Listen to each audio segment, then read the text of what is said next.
I got to learn how to work this thing. Hi, Wing. Morning, Mark. Come on in. How are you, bud? Look at you. I love this. This is better than karaoke, car karaoke. Yeah, right?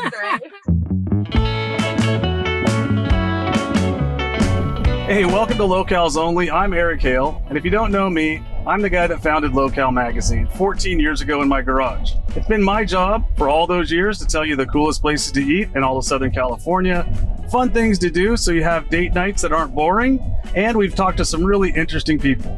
Now we have a podcast, and we're lucky enough to call this Mercedes-Benz EQE all-electric sedan, courtesy of Fletcher Jones Motorcars in Newport Beach, our mobile podcast studio. So sit back, buckle up, and enjoy the conversation. Welcome to Locals Only.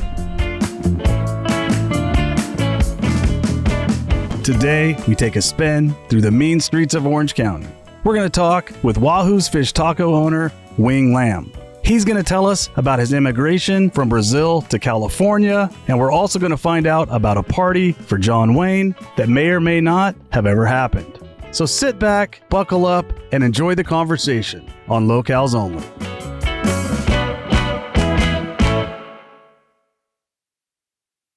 How many stores do you have right now? We got about 50 stores. Yeah. Wow. We lost a few during the pandemic, but we're here. We're here. We're on the other side. That's good. At one time, did you have stores as far away as like New York and Japan? We still have Japan. Japan remained. We lost New York. We lost Philly. Okay. But we have one in New Jersey. So that's as far east and as far as west, depending which way you're looking at the map. Yeah, I remember when you had the one in New York. Yeah, that was great. We actually you let me send our magazines out. So I mailed out a rack and some magazines. So we were only like a year into business and we had Local Magazine all the way in New York. So I thought it was pretty cool. It was great. I mean, those guys, they did a great job opening, but then they forgot that, you need real employees to run it, Yeah. So it is what it is. You live and you learn. Yeah, for sure. So looking back, I think they would have wished that they would have followed the original game plan. Yeah. Well, I feel like you have a game plan, but if I talk about you a lot, by the way, because I feel like you're one of the OG business guys from Costa Mesa. You started with you and your brothers, with Mingo and Ed, I think really small on a small loan. Yep. And just grew it into something that's, international, which not a lot of businesses have done from around here. A couple of the surf brands have, but I look up to you in what you've accomplished. And I think about when you say they didn't do it the way you wanted to. I don't think that, from what I've seen, the way that you run your company, there isn't a perfect way to run it. I feel like you guys are always making tweaks and changes. Every time I go to a menu at the original location in Costa Mesa, the menu board has changed because I feel like you're still trying to communicate new ways to talk to the customer all the time. Yeah, we always, the thing is, the quality of the food is always, first and foremost. Right. But somebody's got to execute it, right? So at the end of the day, the reason, we cook and people like coming to us is the recipes, right? People execute. It's not like ready to serve food, right? Actually, somebody's got to make it from scratch. Right. And it's not that difficult, right? But you as a, customer that goes out frequently to retailer, to restaurants, you want to eat something that you can't make at home. Right. Because basically at home, I hate to say it, there's a lot of ways to cut the corners. You can open a jar, take something out of the freezer, taking something out of the prepackaged, I call it, right? Easy to do. Mm-hmm. Follow recipes 1, 2, 3, throw it in the oven, throw it in the microwave, throw it on the stove for 3 minutes, 5 minutes, whatever. Yeah. And the difference between that and what we do is it starts with that raw tomato. Then you got to do things to it, right? It's still 2 or 3 minutes, but it's just, there's a few more steps, right? And I think people probably don't realize this, but I've talked to you a few times over the years. This isn't a business where anything comes out of a can. It's kind of like a bakery where people get there early and they are prepping because you have to get everything ready for that day. Absolutely. So when you look at like all the amazing donut shops around us now, they're from scratch. Right. Yes. And again, nothing against the par baked or production. It's just that you can tell the difference. Right. So when you're bringing, I call it a box of donuts to everybody, then you don't have to spend a couple of bucks, right? But when you bring something like a treat, then you go to the $4 or $5 donuts, and there's a reason why they're $4 or $5, right? Yeah, Sidecar, you're probably talking about. Sidecar, Sumter does a great job there. Perfect example that you feel like every ingredient is picked out on purpose, just probably the same way you pick out, the tomatoes that you pick out are the right ones and the avocados are the right ones. Yes. But they're made specifically like each day for you to consume, and I think that's special and unique. Yeah, and that's the end of the day. When things are made from scratch, the consumer knows the difference and they appreciate it. Yeah. And that's, again, hourly employees, nothing against them, but they're much easier to follow 1 or 2 steps, not 6 or 7. Right. And that's only the difference. Yeah. So I love talking about your food because I'm a big fan. Aaron, what's your favorite item? What'd you say? Oh, always the bowl, why is it? Bonsai bowl. Bonsai bowl. She's a bonsai bowl person. I'm a 2-item combo. Yeah. Probably Easy. cheese enchilada and a fish taco. Pretty much go to. Yeah. I know my order. Yep. I think everybody in Orange County probably knows their order. You know your Wahoo's order. Yeah. Absolutely. Everybody's a creature habit. They know what they want. They know what they like. And you don't want to try new things. The reason you go to a particular restaurant is for a particular dish. Yes. And again, there's lots of Mexican guys, right? But you go to each one for a specific item. Right. And there's some guys that make burritos better than others. There's guys that make enchiladas. And then you just have your go-to. Oh, yeah. So one of the questions that I want to lead into with that is about your success outside of Costa Mesa, right? I understand if you have a business and it was all around surf culture and having good things to eat right after you got out of the water. Yep. But how does that relate when you're going to places that aren't Costa Mesa, when you're trying to get that messaging across in Philadelphia or in some other market? Like, how does that work, right? Because here we know you, we trust you, and it's the kind of food that we eat. But you get to other places, they've never heard of Wing or Mingo or Eduardo, and they've never had a fish taco that's done properly. What's the secret sauce for Wahoos to be successful outside of your own backyard? Because I think a lot of businesses are in that growth mentality, and they don't know how it translates. How would you say that it does? It's just like a surf brand, right? I would say that, I don't know, let's just say 50% of all surf guys that wear, let's say, any of the big brands, Balboa, Quicksilver, Hurley, and that, they may never actually surf, but they aspire. So it makes them feel like they're a surfer, when they wear that brand, right? So that's what we're really selling. It's like, hey, you may not live in California, you may never surf, but this is what it's like to go surfing in Mexico or Hawaii, and these are the kinds of local dishes you would get in these places, right? Right. So it's an aspirational, and that's what brands do. We tell a story, and it makes you feel like for that 30 minutes that you're in my restaurant in New Jersey, that you're in Mexico or you're somewhere on the beach in Hawaii. So that's a story we're selling, because you may or may never go to Mexico and surf. Right. But this is as good as being there. I really love that. Now, if for the people that haven't been inside of Wahoos, which is not many in Southern California, let me transport you there, because we have TVs with surf movies playing. Yep. We have more stickers than they probably, I don't even know where they get these stickers. Like, I think people make stickers just to put them up at Wahoos. But the whole walls are covered, the windows are covered, even the tables are covered.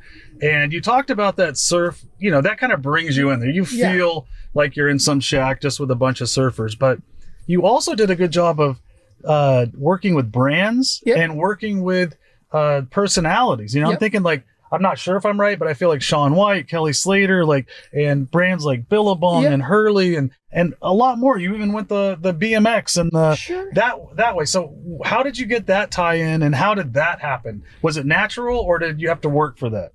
It was kind of natural, because, like I said, everybody that is stoked, right? Like surfing, I would say, definitely was the beginning of it. But surf brands sponsor snowboarders. They sponsor BMX riders. They sponsor skaters. Right. So it's just a natural for the team managers, when they would bring in, let's say, a surfer like Kelly Slater, it would just be a natural for them to bring in a guy like Tony Hawk or Shaun White. It was just one of those where it was part of the action sports community. Right. And that's what we basically said. It started with surfing, and then slowly migrated into snowboarding and skating.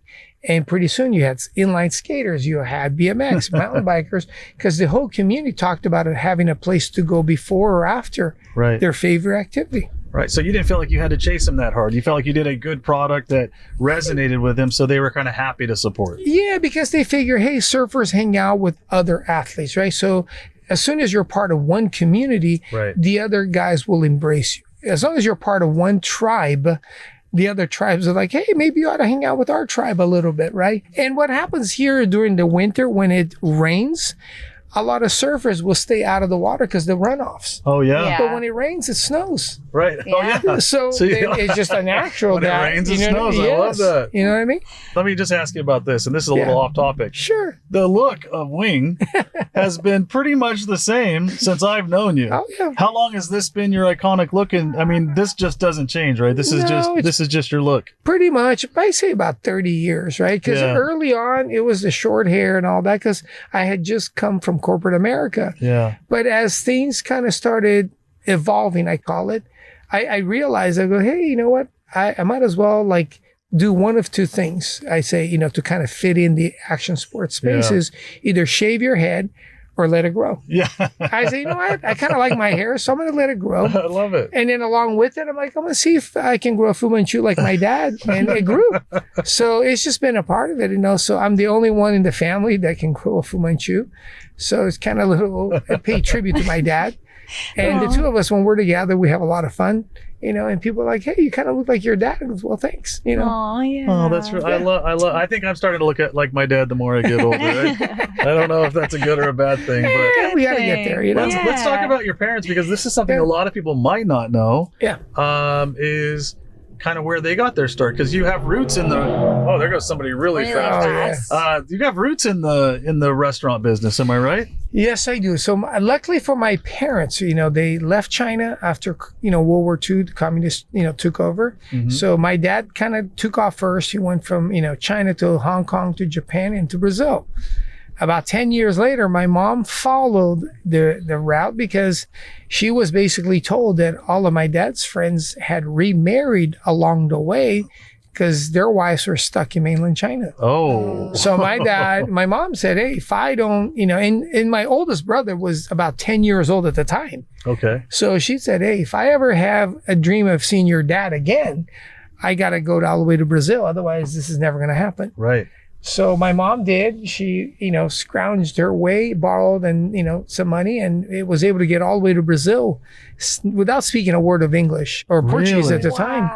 Yeah. So again, talk about a single mom with a 10-year-old on a long, you know, slow boat from, you know, Hong Kong all the way down to from China. Yeah, all the way down there. Literally, it was an old ship. You know, there wasn't a lot of airplanes traveling expense-wise, right? So the least expensive ways to get on a ship. So they did. What year was this, do you think? This is, by the time my mom, this is late 50s. Late 50s, Yeah, because my dad had left in the early 50s, you know, to Brazil, opened one of the first Chinese restaurants there. So that's why there's a gap, about a 10-year gap between my oldest and my second oldest brother, right? Mm-hmm, mm-hmm. So my mom reconnected and basically said, hey, do we want to do this together? And luckily for my dad, he said, you know what? Mom is a smart one. She can, you know, she was the only wife of all of my dad's friends that followed. Yeah. You know, she was determined. She was determined. My wife would have followed me. Yeah, she wouldn't have waited that many years though. She would have been in the next week's boat. Yeah. Yeah. I don't know the real reason why she waited that long. I don't know if because it's for my brother to be a little older, safer, whatever. Right. But they found each other in Sao Paulo, Brazil, reconnected. Had a few of us, right? More exact to be, there were 4 more of us, right? They managed to get it going, but by the time my mom got to Brazil, things had changed. My dad went from being one of the first Chinese restaurants in Sao Paulo to being one of many. Now there was a little Chinatown and the whole 9 yards. Yeah. Okay. Because a lot of people had left and made their way there. Yeah. So now there's a lot more competition. So my mom said, why don't we find another town that we can basically create a monopoly, being the first and only one. Right. Yeah. So they literally moved, I call it about 8 hours away on a bus drive, Okay. So basically it'd be like going from about like San Francisco to San Diego kind of a thing. Right. Yeah. the other end of the state, a little farm town called Presidente Prudente, right? Which means President Prudente, which is a former president of Brazil. Okay. And they started, you know, in the early 60s, another Chinese restaurant that was, you know, pretty successful. And then right around, you know, the late 60s, I call it around 67, 68, my dad thought, there might be a better opportunity in America. So he came first with my oldest brother who was going to school here. And they accidentally, one of my brother was dropping a coworker on Balboa Island of all places. I don't know how they ended up there. So I don't know if that's a real story or they just happened to drive by. And there was a restaurant location, business for sale on the corner. Right there on Balboa Island, right there on the main street. Right on the main street. And you're going to laugh. You know what restaurant that was? What was it? Olamendi's. That was Olamendi's. One of their locations. Because there's still the one in San Juan and all that. Again, very traditional. I don't know why that restaurant was up for sale, but for whatever reason, it was up for sale. But with the property. Right. Not just the location. So dad calls my mom back in Brazil. They worked it out to where we did well enough to send them some money to buy the building. And they opened that restaurant in the early 70s. And what was the name of it? It was the Shanghai Pine Garden on Balboa Island, which is still there. Which you can still see if you're on Balboa Island in Newport Beach. Yep. And if you go down the main street, as you come onto the island, it's going to be on the left-hand side. Yep. And you can still see it. Now, was there an apartment above it as well, too? There was kind of like I call living quarters, right? The employees lived up there. And at one point, we actually changed it into like a banquet facility because I remember bussing tables up there. Yeah. But in that process, you know, we call it, there's the moment that changed our lives. I call it forever. All right. So the restaurant was doing okay. I call it, at best, it was maybe running at 20% occupancy. Mm-hmm. And do you remember Gloria Ziegner, the little socialite that did all the events, charity events for Orange County? No, I don't think I was there at that time, so I don't want to say that I did. But a lot of people might remember Gloria Ziegner. Yeah, she was a big socialite columnist that did all the events, all the charity events. She was one of those. There were about 3 or 4 ladies that ran all the charity events, covered them anyway. Okay. For Orange Coast Magazine, Orange County Register, LA Times, Coast Magazine, Riviera, all that. So she was part of that group. And she was just beginning her career at the time, and talk about a moment in time where she, you know, being Jewish, said, oh my God, I love Chinese food, love my dad. He goes, can we do a little private party in your restaurant for my husband's birthday? So they did. And at the time, she had one big client, John Wayne's wife, Pilar Wayne, who's still alive. Wow. And she went to Pilar and said, hey, would you mind if you asked your husband to come by, stop by and wish my husband a happy birthday? Wait, so just catching me up, this person, Gloria, asked John Wayne's wife, who was her client at the time, to say, hey, can your husband stop by and wish John Wayne stop by and wish to our Chinese restaurant and wish my dad, because he lived on Little Island. And at that time, John Wayne is one of the biggest celebrities in the world, bar none, right? In the early 70s. Living in Orange County. Living in Orange County. He's like literally one of the biggest celebrities in the world. Yes. And he's just going to do a stop by. A stop by. But what came out of that was, the legend was that my dad hosted John Wayne's birthday party, which is not true. Which is not true. But that was the legend for the next 30 years until one day Gloria told us what really happened. We didn't know. In Brazil, we all like, hey, your dad cooked for John Wayne. That's all we knew. Oh my gosh. Which changed our lives because we were very set in Brazil. Yeah. Thinking that my dad got the bug to go to America. Now he's coming home because the restaurant was just doing okay. Right. Well, but that was the tipping point, though. Was the rumor was the tipping point? The tipping point created an empty restaurant to an hour and a half wait to get in. There was an hour and a half wait to get into that restaurant. Yes. Because people thought that's where John Wayne would eat and had his birthday party. Yes. So it was a place you had to visit. If you came to Newport Beach, this is where you might actually see John Wayne. Or by association, you would be at the restaurant that John Wayne ate at. That is so cool. Right? So then all of a sudden this place is just busy and now Dad's not coming home. Dad's not coming home. So if we want to see our dad again, we got to come. Last time, one kid goes to, from China to, Brazil. Right. Now the four of us with my mom have to come to America. You're just chasing your dad this We're whole just chasing time. my dad, right? And more crazy is my dad needed free labor. That's really the real reason, right? Right. So all of us are of 13, 14 years old at the time. Yeah. We became the busboys, the dishwashers, the host. We basically ran that restaurant when we were kids. Did they ask you a lot, like, when's John Wayne coming in, or when's the last time you saw him? Yeah, I don't even remember because I couldn't speak that much English. But it was really funny because I never met John Wayne, but the fast forward, Ethan Wayne and I are friends today. Wow. And Ethan basically runs the Duke's properties. Right. He's got the whiskey. He's got all those things that are related to the family. Right. Marissa Wayne was running Grit Cycle, which is now changed name to another company, right? So she does the fitness. So we're friends with two of the kids. That is so weird. You know what I'm saying? And more interesting is Gloria became an integral part of our Wahoos because the cornerstone of what we done is be a part of the community. Right. And we would run into Gloria once or twice a week for the last 35 years. Yeah. Until she passed away last November.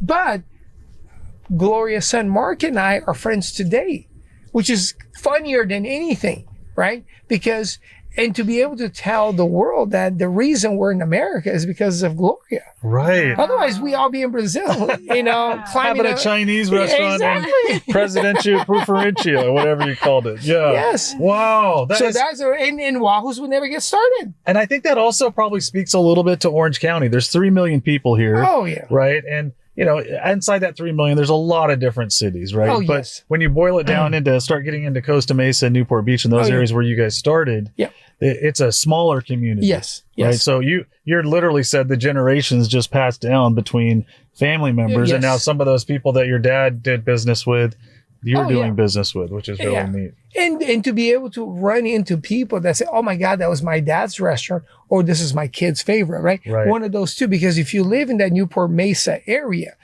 those are the two iconic places, because if you were ever on the island, you couldn't help but to maybe have Chinese food or one of the Italian restaurants. More important, one of the frozen bananas, right? Oh, yeah. So it's part of that ritual. And if you're in Costa Mesa, I mean, it's a ritual. At one part, have stopped by Wahoos. Let me just, for our listeners that are in business, right? So we talked about, like, you had a good pedigree from your parents, whether they forced you into child labor or not. That's yet to be determined. But you did have a good pedigree, and you had this ability to learn the business from them. And then they helped you get started, I'm thinking. But I mean, even if they helped you get started, even if you understood the business, to go from 1 to 50 or 1 to 60, that's what everybody wants to know how to do it, because people understand how to open one donut shop, one coffee shop, one magazine. I know I talked to you before I went to my second market, and then we've got into, you know, a lot of markets. But what is that secret of going from 1 to 2 or 2 to 10 or 2 to 50 or 60? What does that take? Is it just money, or what makes that happen? It's systems, okay. Right? You got to be able to, because what's in your head, nobody else can see, right? So you got to be able to put it on paper so people can say, here's the playbook. Right. Just think of a coach, the NFL. Think of all this stuff. Okay. These are adults. Why do they need a playbook? It's to make sure that everybody knows where to be and understand exactly how it's going to be executed. And think about it. These are professional athletes. Why do they still need a coach? Right. Because you need a playbook. So recipes, all that, it's not just because. It's so make sure that everybody's on the same page at all times. So the communication is key. Right? So without my two little brothers making sure that always my crazy ideas, put it back on paper. Right? Because it's great to have an idea, but how do we replicate it? How do we do it over and over again? How do we deliver the same experience every day? Everybody's got to be on the same page. So you got to have systems, and you got to have training. You got to be able to like communicate, right? So it's one thing to say, hey, here's how you shoot a ball. The question is, it's easy to shoot a ball when there's not 50 guys in your face. Right. But as soon as you put 3 7-foot guys, how do you shoot that same ball? Right. And that's the thing, because you got competition, you got all these things. So how do you execute and always try to stay on top? So when you have a plan and you practice your plan, it makes it really easy to execute it even under pressure. Exactly. Yeah. Okay, great. That's the key. Just like professional athletes, you got to have a playbook. Yeah.